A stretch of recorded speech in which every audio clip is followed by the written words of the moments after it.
Subhanallah, Subhanallah, Shukran Lillah, Walhamdulillah, Shukran Lillah, Walhamdulillah. Thank you for friends for joining. Shukran Lillah that in last 2 days we have learned a beautiful new zikr. Wama arsalnaka illa rahmatan lil alameen. And we have sent Prophet Muhammad, Allah says, we have sent Prophet Muhammad as the mercy for all the worlds. Shukran Lillah, Walhamdulillah, Shukran Lillah, Walhamdulillah. Today we are gathered here to continue reading our article or book by ALWAEZA Rashida Saiba on Maula Ali, and today we will be reading part 5. And while reading that part 5, what I realized, and I'll share with you, that how Imam always says in Farameens that read the primary books, the primary sources in whatever languages they are, read the primary author. And somehow in today's time, somehow we read the third interpretation, the fourth, and so many people write their views, their opinions, and we somehow read those books. Those are more available, and we end up reading those than the primary sources. When ALWAEZA Rashida Sahaba is writing this part 5 about Maula Ali being a worldly Khalif, and there are so many history books we can read, but very interestingly, what I loved about her approach, that she talks about, she says that you can read about his Khilafat and the battles he fought from any history books. She says, how about we read what Maula Ali says? What was his own statement about whatever was going on? So I felt, for me, I made a homework for myself that I really need to take out time and read the book Nahjul Balagha. In English, it is Peak of Eloquence, which is comprised of Maula Ali's sermons and Maula Ali's letters. It is a beautiful book. I had read it long time ago. And Maula Ali's words are so full of wisdom, and the allegories he used, the examples he used, they're so amazing that it is fascinating again to read that book and increase our knowledge. So that was something I wanted to share with you all before reading. Part 5. It talks about Hazrat Ali as a worldly Khalif. Before dealing with worldly Khilafat of Hazrat Ali, it is first important to have a clear idea of the concept of Khilafat. Now, if we were to read Quran, and wherever we will read about Imamat or Prophet, the word which is being used is Khilafat. And according to Holy Quran, the divine vicegerency or Khilafat-e Ilahiyya. Khilafat-e Ilahiyya. Ilahiyya means from God. So divine vicegerency, Khilafat-e Ilahiyya, is a permanent institution to guide humankind in their ever-emerging states and conditions. And very interestingly, she refers to chapter 2, verse 30, which talks about Hazrat Adam, and then chapter 2, verse 124, which talks about Hazrat Ibrahim. In both these verses, very interestingly, Allah actually talks about vicegerency. In context of Adam, Allah says that he chooses Adam to be Khalifa, his viceroy or vicegerent. And then in chapter 2, verse 124, he's talking about Ibrahim being the Imam, the leader, the Khalifa. So if we were to understand this word Khilafat, it is to talk about Khalifatullah, the vicegerent of Allah, the vicegerent of God. It can be said that only Imam can be the Khalifatullah, the vicegerent of God, and vice versa. Thus, in the sense, according to Shia Islam, Hazrat Ali is regarded as the Khalifa, succeeding the Prophet immediately after the demise of Prophet. And that's how the term which is used specifically for Maula Ali, it is Khilafatun Billah Fasal. Khilafatun Billah Fasal, the immediate Khalif. Remember, it is Shia thinking that he is the immediate Khalif in order to distinguish it from his temporal or worldly Khilafat. In the worldly sense, Maula Ali was the fourth Khalifa.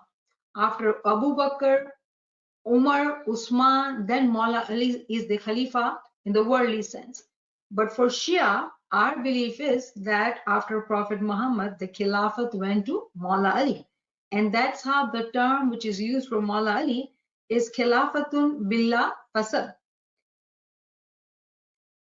And here she talks about that how Maula Sultan Muhammad Shah, Allahumma salli ala Muhammad wa ali Muhammad, talks about this in his memoirs. Maula says, the Shia school of thought maintains that although direct divine inspiration ceased at the Prophet's death, the need for divine guidance continued. And this could not be left merely to millions of mortal men and subject to the whims and gusts of passion and material necessity. All those men who are driven, who are led by greed, by oratory, or by sudden desire of material advantage, the guidance could not be left onto them. And Allah knew that, and Allah has always given us His guide every time in every age. Therefore, Imam Sultan Muhammad Shah says that those dangers of humans' desires for power, for superiority, for vanity, for worldly power, there were issues. But true Khilafat, the true successor of the Prophet, was supposed to succeed in both the capacity, the worldly and the spiritual. And he talks about these two titles, which is Maula Ali's title, and he says, Amirul Mu'mineen, the commander of the true believers, and Imamul Muslimin, or spiritual chief of devout. Ali, the Prophet's cousin and son-in-law, the husband of his beloved and only surviving child, Fatima, his first convert, his bold champion in many wars, who the Prophet in his lifetime said would be unto him as Aaron was to Moses. His brother, his right man, is his right-hand man, in the vein of whose descendants of Prophet's own blood would flow, appeared destined to be that true successor. And such had been the general expectations of Islam. The Shia therefore always held that after the Prophet's death, divine power, guidance, and leadership manifested themselves in Hazrat Ali as the first Imam or spiritual chief of the devout. The Sunnis, however, consider him the fourth in the succession of the Caliphs to temporal power. So we all know that our Imam is the guide, the true guide, him being the son-in-law, being the cousin, all the physical relation as well as spiritually he is the successor of the Prophet. So today when we did do the zikr, وَمَا أَرْسَلْنَاكَ إِلَّا رَحْمَةً لِلْعَالَمِينَ, he is the mercy for all the worlds. After him, would we not have his mercy? Will he stop the mercy? Is it our fault that we are born in today's time and not that time when Prophet was there? God is just and merciful. So the same mercy is continued till today. So today, even when we are saying this zikr, it is through the Imam that we are getting the mercy. Why? The light is continued in the lineage through Prophet Muhammad, Maula Ali, and his progeny. So it's the same light. So the flow of guidance is continued. However, Sunni believes differently, and that's their belief. The second point for clarification, she talks about the book Nahjul Balagha. So I had already shared with you that it is a good idea that each one of us pick up that book, Najul Balaga or Peak of Eloquence, and read that. It will be a very wonderful experience to read Maula Ali's words. So let's focus on this one now. The years following the death of the Prophet Muhammad. Prophet died in 632 CE in Medina. And in 3 months after the declaration of Maula Ali's, him being the master of Mu'mineen at Ghadir Qum, he dies after 3 months. And then Maula Ali is actually at his side during the final moments of Prophet, and then he's trying to do funeral arrangements. He's busy with everything. And on the other hand, there's a place which is known as Saqifa bin Saida. Saqifa bin Saida, it's a location. The Saqifa is actually the event and the location, which means in Arabic, it means that it's a place where common people can gather. It is covered. It's not in the open space. But this term is specifically used for that time when Prophet has died at one hand and Maula Ali is busy preparing for the funeral. And here some of the leaders are meeting to plan who should lead the Muslim Ummah, who will be the leader. Whereas they all knew just 3 months before at Ghadir Qum, Prophet Muhammad held Maula Ali's hand and he said, Man kuntu Maula fahaza Ali Maula. For those who I am the master, Maula Ali will be the master. There was no question of who will lead the Ummah. It was very clearly instructed by Prophet Muhammad.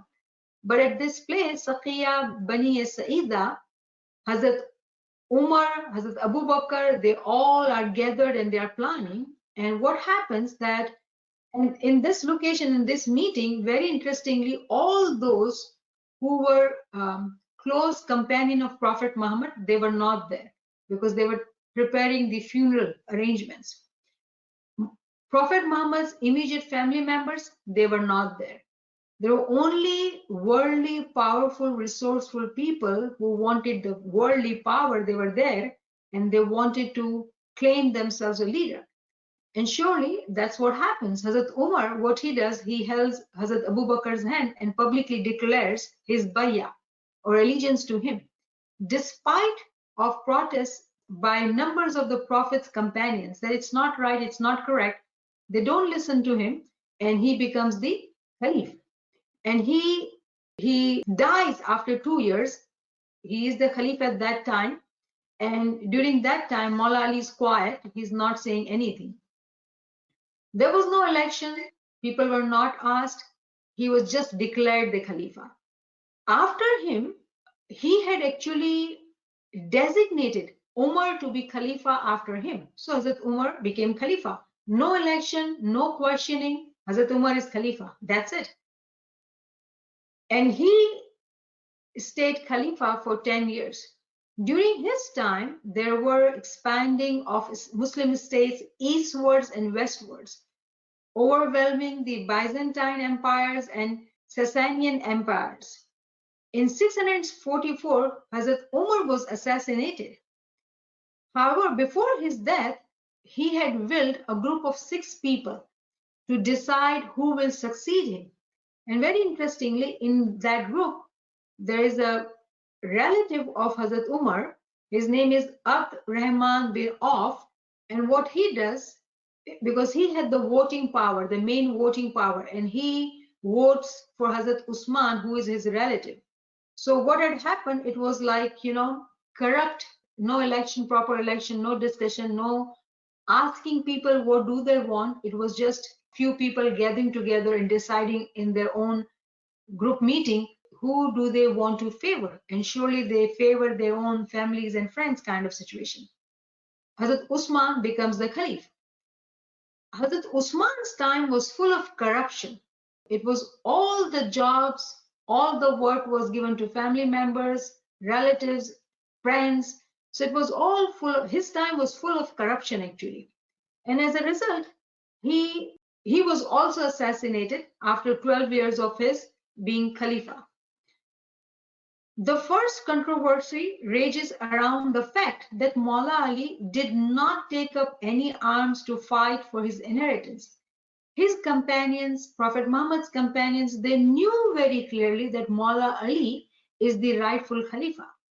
Why did Maula Ali not say anything? One can ask, why Maula Ali chose to behave differently when he knew his right, his legal right? Why did he not ask for his own inheritance? Immediately after Sakifai bin Bani Saida, or at any time during the reign of the first three Caliph, Maula Ali, what he said is written in Najul Balaga, and he says, but by God, so and so attired himself in Khilafat, while indeed they knew my position. They knew my position.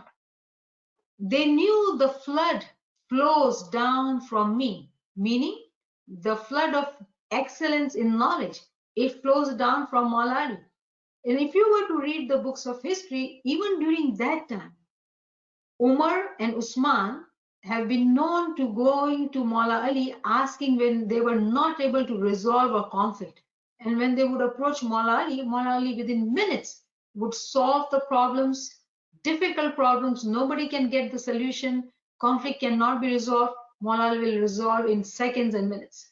So they even, standing against him, taking his rightful place, they sought Maula Ali's help, and Maula Ali always was willing to help them. So Maula Ali says, the flood of knowledge flows through me. No bird can fly up to me, meaning nobody can reach the height of my knowledge. Hear this word very carefully, what Maula Ali says. I let a veil hang over it, and I turned away from it.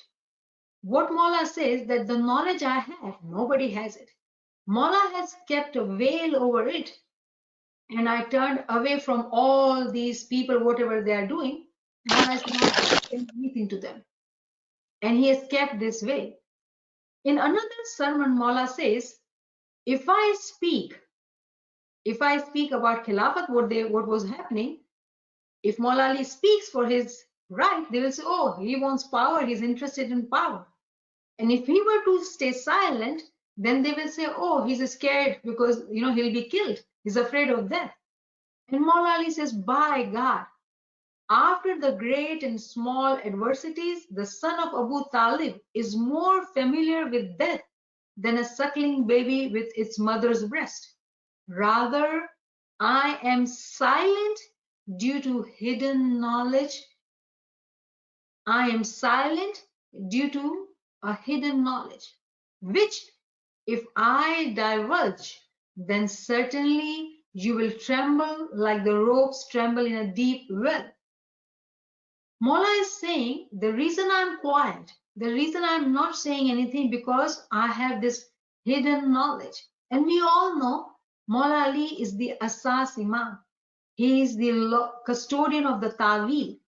He had this in-depth knowledge. Maula says, due to that hidden knowledge, I will not divulge that knowledge to you. And if I were to say that to you, you will tremble. You will tremble. Because Maula is Maula. He has all the tawilat. These worldly people who were seeking power, who were seeking their own names, their own fame, they could not get that knowledge. And Maula's power, Maula says that it is that knowledge which I have, and that due to that I am staying silent. Not that he wants power, not that he's afraid of death. It is crystal clear from Hazrat Ali's own words that although he was fully aware that his rights had been taken away from him, he was in every way more qualified to be Khalif, and he was not afraid of fights for his rights. Yet he did not press for his inheritance because he says he had hidden knowledge. The value of the hidden knowledge is so elevated that today, in today's time of Qiyamah, I hope that we are realizing, because those who are here, they're very interested in knowledge. We all want to know the secrets of Imam. And Imam says he has this hidden knowledge, all these secrets.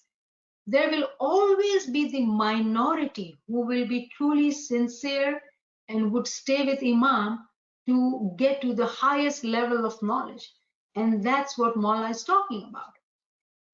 Some insights can be gained into Hazrat Ali's lofty ideals by considering one particular historical event, which occurred after the episode of Saqifa Bani Saida, and Hazrat Ali's response to it. So after this, at that location, this event has happened, and Abu Bakr is the leader of Muslim.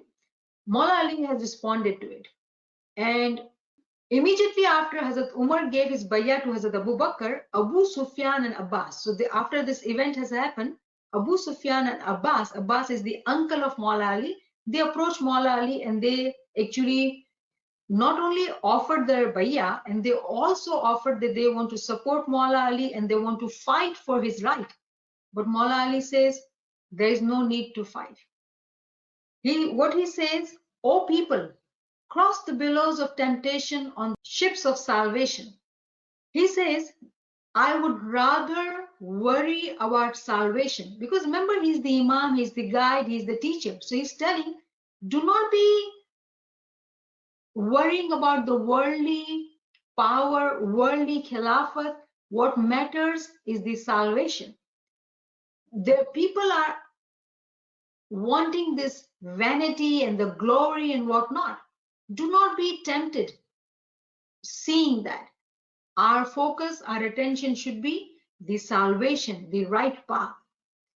And Maula Sultan Muhammad Shah explained this very succinctly. And Maula says, the political and worldly Khilafat was accepted by Hazrat Ali in favor of the three first caliphs voluntarily. Maula accepted that. Why did he do that? With goodwill for the protection of the interests of the Muslims throughout the world. Maula knew what Maula was doing. We always say that we know not, and it is so true, because Maula's wisdom, Maula knows it. How can Maula would leave his own rightful place? Because he was looking at the bigger picture. Imams are the house, it is said in Quran that friends of Allah are always in patience.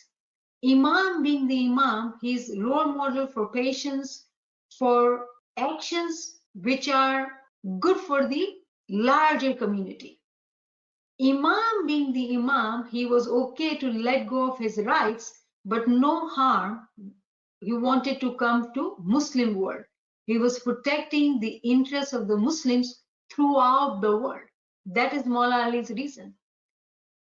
And then Hazrat Ali is elected as Khalif. He was our fourth Khalifa. Yeah? According to Sunni, he is our fourth Khalif. He had a worldly Khilafat too. So after the death of Usman, several days of anarchy and general unrest. There was a chaos in Muslim Ummah at that time. And at the end of this period, the mass of people of Medina forced Maula Ali, literally forced Maula Ali to accept Khilafat. And it should be noted that unlike his three predecessors, Hazrat Ali was the only true elected Khalifa. Why? Because people pushed him, forced him. They wanted him to become Khalif because they knew how things were falling apart. They pushed him. And interestingly, the way Maula Ali has written in Najul Balaga, he says very clearly, Hazrat Ali vividly records the episode as, he says, nothing surprised me except the coming of the people like the hair on the neck of the hyena, flocking towards me from all sides. If we were to look at hyena has a very long hair on her neck, like 12 inches long. And hyenas are known for their aggression. When they come, they come. So people are coming towards Maula Ali as if the hair on the neck of the hyena, flocking towards me from all sides until Hassan and Hussein were trampled and my cloak was torn from both the sides. People are pushing, pulling. Maula's cloak is torn from both sides, gathering around me like a flock of sheep. Lead us, we need you. That was the state of the people. When they leave the true guide, this is would be their status. They are lost. Hazrat Ali gave into the insistence of the masses and accepted the Khilafat. And he says, but by the one who has split the seed and created the soul, had there not been the presence of the present, that is, those who had gathered around him to give bayah, and establishment of proof of rights by the existence of the helpers, and that God has taken a covenant from the ulama that they should put a check on the gorging by the oppressor and the starvation of the oppressed. Prophet Muhammad had worked so hard to free the slaves, finish the operation, stop the killing of girl child. Like he had worked so hard to finish the operation. As soon as he is dead, these Khalif came in, three Khalif, people were oppressed, people were starved. Whatever Prophet Muhammad had achieved in his time, not having the right leader in the worldly level, all that operation came back. And then surely, Mullah says, I would have given it free rein, and I would have made it the last of it to drink with the cup of the first of it. Meaning, Mullah Ali is saying, I would have left the Khilafat as I did in the beginning, but people were forcing him, pressuring him. And you would have found that for me, this world of yours is less than the sneeze of a goat. A strange example for us in today's time, but at that time it was understood and common, that sneeze of a goat, how invaluable that is. Imam says, being the worldly Khalif, for you now pushing me, telling me to become Khalif, the value of it is less than of a sneeze of a goat. Imam did not care for the worldly Khilafat. On another occasion, when Abdullah ibn Abbas went to see Imam Ali in Zokar, he found Hazrat Ali mending his sandals. And he asked Abdullah what the pair of sandals was worth. And the answer was nothing. And Maula Ali says, by God, they are dearer to me than the leadership of you all. They are the sandals which worth nothing. There is a wisdom in Imam's word. I hope you are catching it. Mullah says, by God, they are dearer to me than the leadership of you all, except that I establish truth and repel falsehood. Why would Mullah talk like that? Can we imagine the pain Mullah has in his heart? Mullah is Jane Chit Ki Chori. He sees all the hearts, all the people around him. And he can see how people were false around him. And he says, that the sandals which worth nothing are dearer to him than those people who were surrounding him.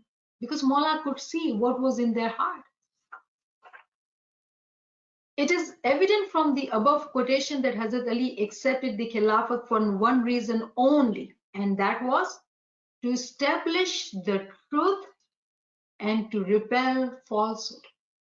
Establish the truth and repel the falsehood. Not that he got happy and excited because people wanted to make him Khalif because they finally realized who is their guy. No. Mullah could see how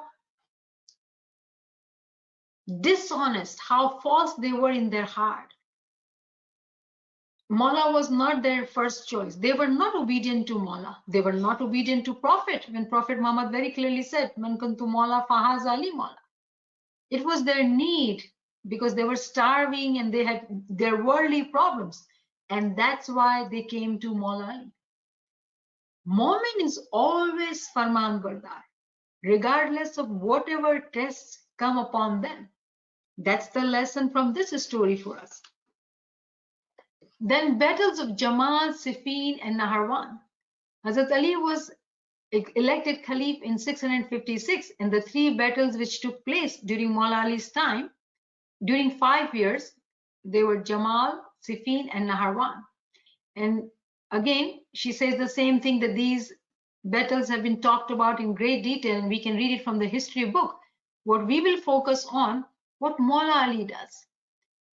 So it should have been quite clear from the earlier section of Hazrat Ali's knowledge as well as his role as Khalifa or Imam, that he never considered, he never valued the temporal power of prime importance.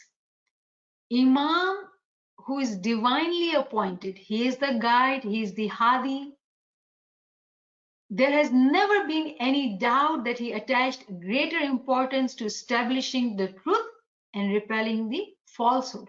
In the words of Maulana Sultan Muhammad Shah, Maula says, Hazrat Ali's miraculous powers lay in his ability to help people to arrive at the haqiqat. Very important.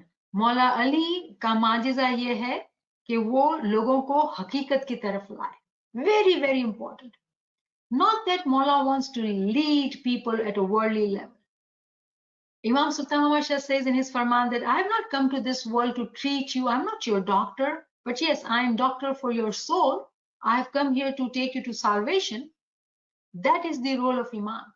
And that's what Maula Ali is saying, that he was not interested in the worldly leadership, and especially of those who were dishonest. This insight, however, is confined to those who accept the principle of Imamat. This insight, this knowledge that Maula Ali's Majiza is to take us to Hakikat, only believers would believe that. Those who are Ismailis, who know Imamat and believe in Imam and follow Imam's Faramin. Outside that, people will not understand why Maula Ali, the way he acted, why did he do that? Because for any worldly person, if this is mine, it has to be mine. Does not matter if I have to fight, do anything, get what is mine, it belongs to me. But when we talk about Imam, Imam's house is the house of patience. Imam does not want anything of world. He wants to be with his mu'mineen and take them to salvation. And surely those mu'mineens are always in minority. This insight, however, is confined to those, we read that. The best known example to quote to demonstrate this point is an episode from the Battle of Siffin. So as we said that Maula Ali, the way he is Imam, right? His actions are different because he's Imam. To understand that, she's quoting an episode from the Battle of Siffin. What had happened, Hazrat Ali faced the superior army in numbers of Muawiyah on the banks of Euphrates River. Muawiyah's army had control of the river. So Muawiyah had, just like Karbala and Imam Hussein's story, in this Jang Siffin, Muawiyah was at the riverside and they were controlling the water for Maula Ali and his army. They were not giving water to Maula Ali and his army. And they were wanting that they would accept the defeat through thirst. Hazrat Ali, in his usual way, tried through letters and personal envoys to get Muawiyah to behave in a fair way, but to no avail. Only then did Hazrat Ali resort to arms, and having defeated Muawiyah's soldiers, they were small in numbers, but they defeated Muawiyah, and they secured the water supply now. Very interestingly, the tables have turned now. Now Maula Ali has the control of water. Maula Ali's companions suggested to him that we should behave the same way. We should not give them water. They have not been fair in this battle, and we should be same. Maula Ali says no. Maula Ali says we will not behave in this way. We will be fair. And Maula Ali allowed all Muawiyah's army to access the water. That is Maula Ali. That is our Imam. Always fair and just, giving than asking anything. Only Hazrat Ali could do that, what he did. Any other leader would have taken the utmost advantage of the situation to get the upper hand, especially since they would have had the excuse that Muawiyah had set them the precedent. He had behaved like that. So it is all right, right? If they are misbehaving in front of us, we should misbehave too because they started it. They were the first. No, that is not our Imam's teaching. Even if they misbehaved with you, they mistreated you, you do not mimic their behavior. You do not behave like them. You are conscious, wise mu'min. You should be following the virtues which are taught to us by our Imam, by their role modeling. So these battles, Maula says about these battles, when I assumed power, When I assumed power, a group broke the oath, the other renounced the true faith, and the others transgressed. So there were three groups. Mullah said when generally the bayah was taken and Mullah Ali became the Khalif, there were three groups too. The first broke the oath, other renounced the faith, and the third one was transgressed. And there's a hadith of Prophet Muhammad. He had told Mullah Ali, Indeed, you will fight with Nakasin, the breakers of Bayah, the Kasetin, the oppressors or unjust ones, and the Marikin, those who renounce the true faith. And these were referred to three groups mentioned above by Prophet Muhammad were at that time Talha, Zubair, and their main supporter was Hazrat Aisha, Prophet Muhammad's wife, daughter of Hazrat Abu Bakr. Daughter of Abu Bakr, we shouldn't even call him Hazrat. Hazrat is used for respecting. The way he behaved with Maula Ali, being smiley, we should only call him Abu Bakr. We cannot honor him. So Talha, Zubair, and Abu Bakr, who broke the oath? They actually broke the oath. And if I were to tell you about Abu Bakr, when he had gained the power, he had become the Caliph, he goes to his daughter, Aisha, who is the wife of Prophet, and he says to her, take out all the hadiths which I have collected over the period of time. They used to write on the leather parchment and, to save it. So when he's become Caliph and all these hadiths which were kept secured with her, she brings it out. And remember at that time when Prophet would speak and they would write it down. And in those writings, there were Nadi Ali, there was La Fatah illa Ali, La Saif illa Zulfikar, all those revelations related to Maula Ali were written to. You know what he tells Aisha to do? And Aisha has told this herself. There are traditions written down, authentic, that she has reported this, that her father told her to burn all those, to remove the facts supporting Maula Ali's true Khilafat. So there will be no proof. But the thing is that truth can never be hidden. For example, we had read that Ghadir Khum's event, there are people, historians, who have tried to hide that. But so many people have written about it, reported it, that still they cannot hide the event which happened where Maula Ali's imamat was announced. Man kuntu Maula Fahaza Aliyun Maula. It was announced at Ghadir Khum. His leadership was announced. So all those who were in power at that time, they did everything possible to hide the true legitimacy of Maula Ali. So these three groups, the one who broke the oath was Aisha, who broke the oath, and she fought against Maula Ali. They were family, but she fought against Maula Ali, knowing who Maula Ali was. She was against him. And then there's a group, Kharjis, who left, who renounced the faith, and they later on they terrorized, they had violence in Iraq, and they left the true faith. And Maula Ali had to fight with them, and he had the battle of Naharwan and defeated them soundly. The third group who transgressed refers to Muawiyah, who was from the Umayyad family, the son of Abu Sufyan, who was compelled to accept Islam after the conquest of Makkah. So he had accepted, but he had not truly accepted the Islam, and Muawiyah stands up against Maula Ali.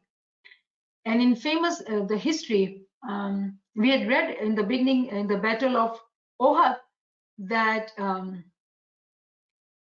Abu Sufyan's, Muawiyah's wife, Hind, who had actually mutilated the body of Hazrat Hamza, who actually in the Battle of Ohad kills her brother. So all these are, against Maula Ali. They were there, and they were the transgressed ones, and Maula Ali fought the Battle of Siffin with them. In all these three battles, Maula Ali first used his conciliatory powers. He wrote letters, he tried to reconcile with them, to avoid military confrontation, but they never chose to reconcile and they always wanted to fight. Maula Ali, look at these words, he was loath to see Muslims shed Muslims' blood. How can that be that Muslims, we are brothers, all brothers? How can we fight against each other? It does not make sense. It is still happening today. And it doesn't make sense. And Maula Ali was avoiding it, that how can we fight against each other? But they sought battles and Maula Ali had to fight it. When opposing armies faced each other, Maula Ali had his men back. He issued strict orders that battle should not be initiated by his soldiers. Even though they wanted to fight, Maula Ali is agreeing to fight, but he would wait until they fight him. And after fighting, no looting, no captives, no ill treatment, no harm to women, children, and old people were allowed by Maula Ali. For people, it was a war, it was a battle, they could loot. Maula Ali said, not in his army. They are all your brothers in front of you. You cannot do that. So his ethics were very different than even the people of that time who had learned from Prophet Muhammad how to behave, what are the importance of ethics. Maula Ali was the only one continuing the teaching and the legacy of the Prophet. In defeat, the enemies, both dead and alive, were treated with honor and respect. And after the Battle of Jamal, which is meaning camel, Hazrat Ali supervised the burial of all the dead, of his own soldiers and from the opponents. The mass graves, he prayed over them. The way he behaved was totally surprising, astonishing for the people who were against him, fighting against him. Aisha, who had used her influential position as Ummatul Mu'minin, she was the mother of the believers because she was the wife of the Prophet. She incite and rally opposition against Maula Ali. And Maula Ali treated her with utmost respect. He himself escorted her after the defeat safely back to Medina. Imagine her embarrassment. Imagine her situation. This is our Imam, our Maula. So on these three battles, Siffin had aroused the most controversy. It lasted for 110 days. 110 days. What had happened? The opponents, what they did, they knew Maula Ali is so powerful, he's such a fighter, they cannot stand in front of him. So very cleverly, the opponents who were against him, Muawiyah was against him. And Maula Ali says that we do not need to fight. Why don't we do the individual combat? And if you defeat me, you have won the war. Muawiyah was so scared, he bribes Amr ibn al-As to fight instead. And he's so scared to fight because they all know they cannot stand in front of Maula Ali. So what they do, they don't initiate. And then they knew if they don't initiate, Maula will not initiate. So they kept on waiting and waiting and waiting, scheming against Maula. And interestingly, the scheme they came up with was very strange. What they did, they had this lenses. They took Quran and they put it on the lenses and they held it like that. And then they were coming forward, inciting the Maula Ali's army to fight. And they were ready to fight, but when they saw the pages of Quran and they're saying to Maula Ali, how can we fight in front of Quran? They have Quran in their lenses. How can we fight? We cannot. It is like fighting against Lord. We cannot do that. And at that time, Maula Ali says, have you forgotten what Prophet had told you? I am the speaking Quran.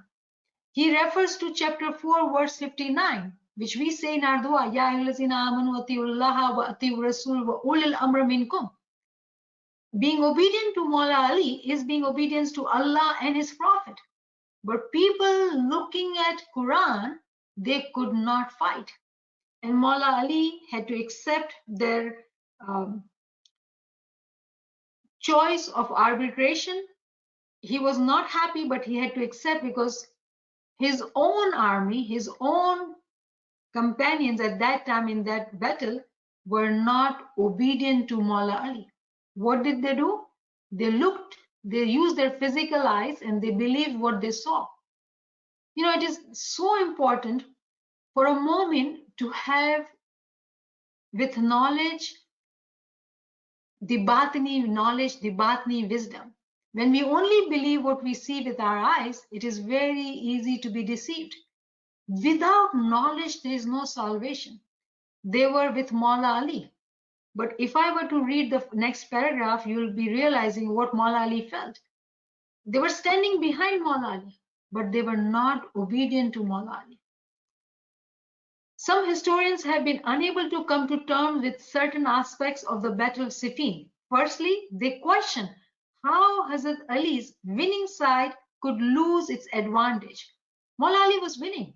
He was a powerful battlefield man, and his warriors were strong. There was no reason that he would lose this war, but he lost it. Secondly, many fail to understand why Hazrat Ali did not use the same sort of underhand tactics, which sometimes are inappropriately described as diplomacy. They think that Maula Ali was very rigid, very concrete. He was not a good diplomat. But that's not the case. Thirdly, Maula Ali's own views on the arbitration are not generally known or understood. For the answers to these three important questions, let's read what Maula Ali says in Nahjul Balagha. And Maula Ali says, indeed, you have filled, and it was hard for me to read. Let's read it. It's painful. Imagine Imam saying this, right? Indeed, you have filled my heart with pus and my chest with exasperation, and you made me to swallow the draught of sorrow breath by breath, and you undermined my opinion by disobeying and deserting me. To the extent the Quraysh said, the son of Abi Talib is a brave man, but has no knowledge of warfare. How excellent is he! And is there anyone among them stronger and more experienced than me? For it, and more intrepid and long experience in it than me? Indeed, I entered the battlefield when I was not yet 20, and I am now over 60. But the one who is not obeyed has no opinion. That is, there cannot be success if the leader is not obeyed. Imagine Imam's pain at that time. On another occasion, when news of Hazrat Ali about Mawiya's hordes raiding border towns and looting people, Maula Ali says in his khutbah, I have been informed that the Basr has reached Yemen, and by God, I indeed think that they will rule it instead of you due to their unity in falsehood and your disunity in truth. Can you imagine this? You know how many times we hear this duashis that Maula says that unity in you and your families. Listen to these words very carefully. Maula says, I indeed think that they will rule. They will rule it instead of you. Why? Due to their unity in falsehood and your disunity in truth, and due to your disobedience of your leader in truth, and their disobedience of their leader in falsehood, and due to their fulfilling of the trust of their master and your treachery to yours, and due to their being orderly in their country and you being disorderly. It is not enough to be standing behind Imam. It is crucial, it is compulsory on moment to obey the farameens of Imam. Even if we don't understand, we don't say why, we say Ji Khuda. We always follow the farameens of Imam. The second point about Hazrat Ali, why Hazrat Ali did not use Mawiya's brand of political maneuvering, propaganda, and bribery too, is best answered by Maula Ali. So let's review Maula Ali's answer, right? Maula Ali says, O people, indeed faithfulness is the twin of truthfulness. So if we were to say, Maula Iman ji salamati de. Iman ji salamati comes with truthfulness, by being honest, by knowing the hakikat, by knowing the essence. Iman without the hakikat is no Iman. because that iman is very easily influenced. Very important understanding. So Mawla says, indeed, faithfulness is the twin of truthfulness, and I do not know a shield more protective than it. He who knows how the return to God is, he does not betray. We all have to go back to Mawla. He will not betray who keeps the day of judgment before him can never be faithless. And indeed, we are in time in which most of the people have taken deception to be intelligence. Do we not see that around us? Deception to be intelligence. And ignorant people consider it a good trick. Smart, it's diplomacy. That's how it should be. That's how you win the war. You're smart people.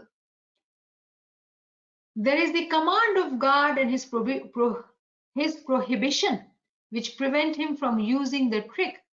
And so he leaves it. Though he sees it and has power over it.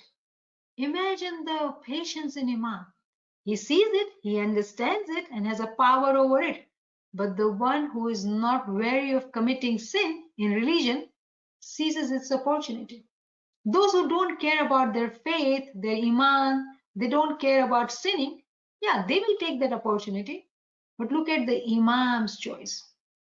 On the third question, Imam says, he had to accept this arbitration. Mullah says, indeed, we did not choose the people as arbitrator. And indeed, we chose the Quran. Because people said, oh, they have the Quran on their lenses. We have to see the Quran. We cannot fight them. So he says, and this Quran is a writing hidden between two covers. It does not speak with a tongue, and therefore, inevitably, it has to have an interpreter. And it is the people who speak of it. And when the community invited us to choose the Quran as the arbitrator between us, we were not interested party of the book of God.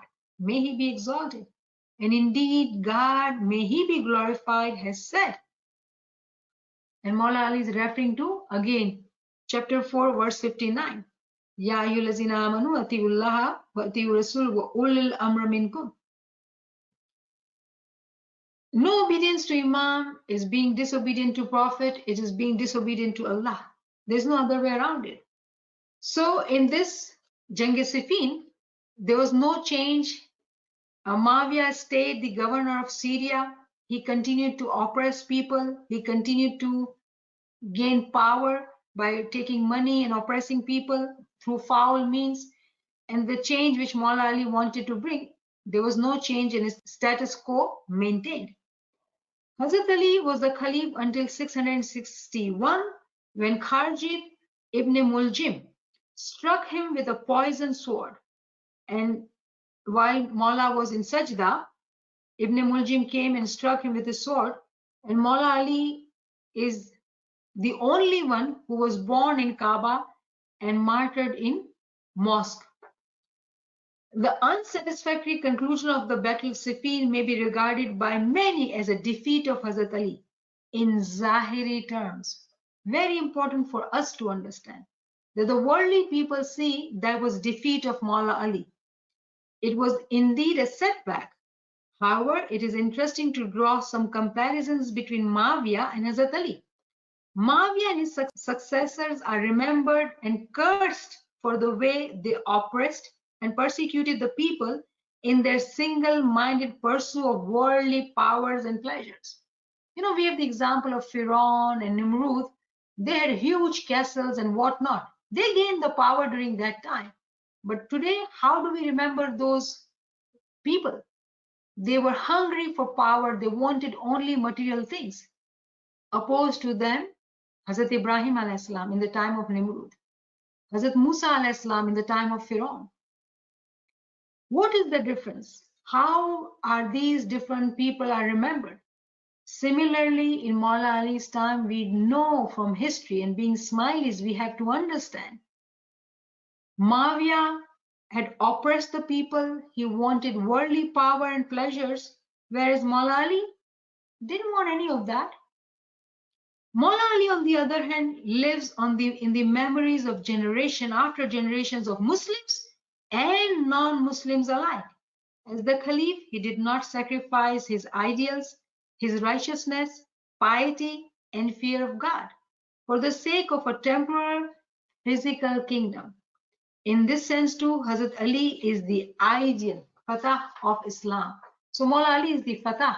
He is the Fatah himself.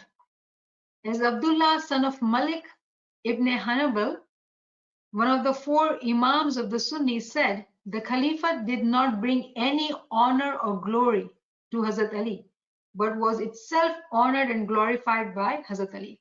So this is one of the Imam of Sunni. He's saying that these Khalifa, three Khalifas, they did not do anything to Muslims, did not do anything for Muslims. But Khalifat was being honored by Maula Ali when he became the Khalifa. So even those Sunnis who are against Maula Ali, who do not believe in Maula Ali, sensible people in Sunni who really study, who really read, go for authentic resources, they praise Maula Ali too. And this is how we need to know Maula Ali from his side, not reading the second-hand, the third-hand writings of what had happened, historians writing false things. We need to be reading the books of our Imam to know what is the reality. So today we end chapter 5 and we'll continue further inshallah next week. Thank you so much for joining. If you have any comment, any questions, do please ask. Shukr alhamdulillah, shukr mawla, shukr mawla. Give me one moment. Shafina kind of asked question last moment. Shafina saying, how do we as Ismailis regard enemies of our Imams? Are we to have a forgiving attitude or something else? We do need to have forgiving attitude. However, we do need to be able to differentiate between enemy and Imam's faithful companions. And that is why I said that we have to be very clear. We cannot, I said Abu Bakr. Abu Bakr, truly he had, he had makar in his heart. In Urdu, we say makar. He was greedy of a physical power. He was with Prophet Muhammad, but he was seeking power. But Maula has always taught us from his example. Imam Sultan Muhammad Shah has talked about Yazid, who had not given water to Maula Hussein at Karbala. And Maula says that I forgive him. So we should have forgiving attitude, but that does not mean that we are not able to differentiate between the enemy and the friends. We do know who are who. And that's how we have to teach, talk about, speak about, because why? Deceit, thank you. You know why? Because the books of histories, historians were paid to write wrong things. And our children, when they read these current books, and if they don't have the right, you know how currently books are written, right? They keep referring to this book and that book and that book. And we don't know if they are referring to those authors who took money and they wrote false things. We need to remember who were enemy. Abu Bakr was a very loyal companion. He was a very rich man. So he had a lot of money. He brought a lot of resources to Islam. And Prophet Muhammad needed money and resources at that time to fight the battles and whatnot. He needed the support of Abu Bakr, and Abu Bakr was always there. However, Prophet Muhammad did not make him the leader of the Ummah. Prophet Muhammad chose Maula Ali, but him being the powerful, rich, strong, resourceful man, his eyes were on the leadership. But if you were to read different resources, different books, you will read praises of Abu Bakr, praises of Abu Bakr. But when we as a Ismaili read it, and we have to be very knowledgeable and differentiate that this author is referring to another author who has chose the sources which were falsified. That is why it is so important that we need to go to the primary sources to know what is the fact and what is the fiction. Otherwise, if we were to not differentiate, Maula Ali, we are making him stand at the false place. And that's why people say that Maula Ali lost. Maula Ali was not brave. And earlier we saw Maula Ali so brave. People were not obedient to Maula Ali. Why? Because whatever tactics and strategy people used, enemy used. So we have to be able to differentiate. So when we teach our children, we are able to tell them how to see things critically, to differentiate what is the fiction and what is the truth. But yes, our attitude should be forgiving. I hope, Shafina, that helps. Yes, that helps. I find it confusing because, like you said, when we're reading, and even I'm not sure, when I read the curriculum that's being taught to our kids, whether there's any kind of differentiation there either, because I personally don't see it, but I'm not very knowledgeable, so I don't know, but I don't see that fine distinction being made there for our kids to be able to understand that. So, Shafina, what you are saying, you need to learn, you should know. But Alhamdulillah, it's time that we are learning. It is our responsibility as adults, as parents, as teachers, to learn as much as the facts, the right books teaching us the right thing. Why do you think she has written this article? Because she hears from people what they say. And this is written in English. So, majority of our Western Jamaat can read and able to differentiate what they are reading, what is the truth, what is the fiction. That is the reason. So when you say you don't know, I humbly would suggest we need to know, we need to learn, and we should be able to differentiate things even if it is in our curriculum. This is not correct, and it is okay to say that because you are speaking from knowledge. If we don't speak up about things, we cannot fix things. Hazimam has said in one of his speech that things which are tolerated are accepted so. So yes, we have forgiving attitude, but not unknowledgeable attitude. We speak from knowledge, we speak from facts. You get it, right? No, thank you very much. Yes, absolutely. Shukran, Mala. I'm glad that you asked. It was a very important question. Thank you for asking. Thank you. Shukran, Mala. Thank you, friends. Yali Madad, Yali Madad. Yali Madad. Yali Madad. Yali Madad. Yali Madad, bye, Ma. Thank you so much.